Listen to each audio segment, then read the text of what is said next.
മോനെ പതുക്കെ അമ്മ പിടിക്കാം. അവിടെ ഇരിക്കും. എത്ര എണ്ണം കിട്ടി? എണ്ണി നോക്കാൻ പറ്റിയില്ല, രാത്രിയായി പോയില്ലേ. അതില് വിഷമിക്കണ്ട. എണ്ണാൻ പറ്റുന്ന പരുവത്തില് പകൽ ഒരുപാട് അങ്ങ് കൊള്ളിക്കുന്നുണ്ടല്ലേ.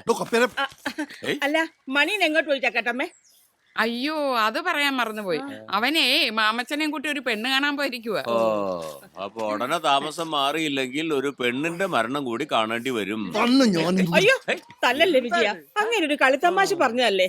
അല്ലല്ലോ ഇയാളെ ഞാൻ തല്ലത്തില്ല, തോന്നിക്കിട്ട് ഞാൻ വെച്ചിട്ടുണ്ട്. ഓ പിന്നെ മിണ്ടൂരിയടാ.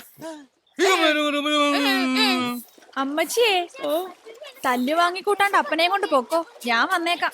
വാ മനുഷ്യ, പറയട്ടെ, വന്നേ മനുഷ്യ, വാ ഇങ്ങോട്ട്. ഈ മനുഷ്യൻ തല്ലി ചോദിച്ചു മേടിക്കും. അവൻ പെണ്ണ് കാണാൻ പോയത് നന്നായി. അതെന്താ നോക്കൊരു മനമാറ്റം? എടി, അവനൊരു വെടിമരുന്നാ.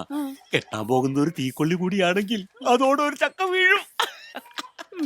ഒന്റെ കർത്താവേ, ഒന്ന് വീഴ്ചേക്കണേ.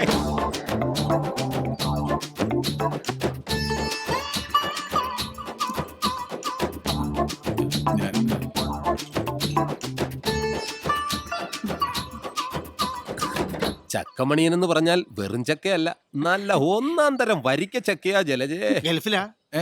അല്ല, അത് പിന്നെ എന്തിന് ഗൾഫിൽ പോണം? കണ്ണെത്താ ദൂരത്തോളം വേമ്പനാട്ടുകായൽ ഇങ്ങനെ നീണ്ടു നിവർന്ന് കിടക്കുകയല്ലേ.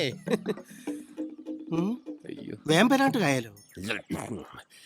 എന്റെ അമ്മാവ, ഈ കുട്ടനാട്ടിൽ വേലയെടുത്ത് ജീവിക്കാൻ ചങ്കുറപ്പുള്ള ഒരാണിന് വേമ്പനാട്ടുകായൽ മതി. അതിനകത്തുണ്ടല്ലോ ജീവിക്കാനുള്ള വക. പിന്നെ എന്തിന് ഗൾഫിൽ പോണം? പറഞ്ഞത് ശരിയാ. ആണോ? അവളെ അച്ഛനും അമ്മയും മരിച്ച പിന്നെ പഠിത്തം അങ്ങ് നിർത്തി. ആലപ്പുഴയില് ബാസു ഡോക്ടർ വീട്ടിലെ കുശിനിയായിരുന്നു 6-7 കൊല്ലം. അത് കഴിഞ്ഞ അറബിയുടെ വീട്ടിലെ കുശിനിക്ക് മാമച്ചൻ വിട്ടത്. അതും അടുത്ത് അവളിങ്ങ് പോന്നു. ശരിക്കും മാമച്ചനെ കല്യാണ ആലോചനയ്ക്ക് വിളിച്ചതല്ല അവള്, ഒരു പണി കിട്ടുമെന്ന് അറിയാൻ വിളിച്ചതാ. രണ്ടുപേർക്കും ഒരു പണിയായിക്കോട്ടെ എന്ന് ഞാനങ്ങ് കരുതി. ജലജയ്ക്ക് മണിയനെ ഇഷ്ടായോ? എന്നാ പിന്നെ ഇവർ രണ്ടുപേരും അകത്ത് പോയി ഭാവി കാര്യങ്ങൾ സംസാരിക്കട്ടെ, നമുക്ക് പുറത്തിരിക്കാം. അയ്യോ അതിനെന്താ, നിന്റെ സോളാർ പാനലൊന്നും ഇവിടെ വെക്കരുത്.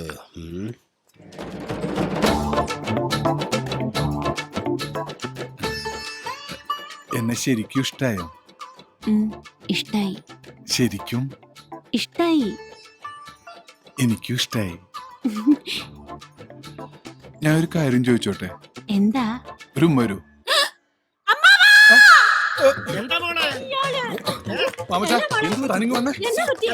പറഞ്ഞിട്ട് പോടൂ. വലിക്കല്ലേ, അറിയാനുള്ള ആകാംക്ഷ കൊണ്ടാ. അകത്തെന്തായിരുന്നു? എടാ നാറി, അത്രയ്ക്ക് സഹിക്കാൻ പറ്റില്ലെങ്കിലേ പോയി വല്ല മുള്ളുപൊരിക്കാൻ കാരണം. ഇവൻ പറഞ്ഞ പോലെ എന്റെ സ്വഭാവം ചവിട്ടി മതി, അതിനേക്കാൾ മോശമാ ഇയാള്. ഞാൻ കല്യാണം കഴിക്കാത്തോണ്ട് ചോദിക്കുക, എന്തായിരുന്നു അകത്ത്? ഇവൻ ഇത്ര ധൃതി പിടിച്ചിരിക്കുകയാണെന്ന് ഞാൻ അറിഞ്ഞില്ല. പേടിക്കണ്ട, പരിഹാരം ഉണ്ടാക്കാം. എന്തിനും ഏതിനും മാമച്ചൻ. ജലജേ, എന്റെ ഫോൺ നമ്പർ മറക്കണ്ട. 223366. പാത്രങ്ങളിൽ അലുമിനിയം ചിമ്മേ പിത്തള ഓടെ പഴയ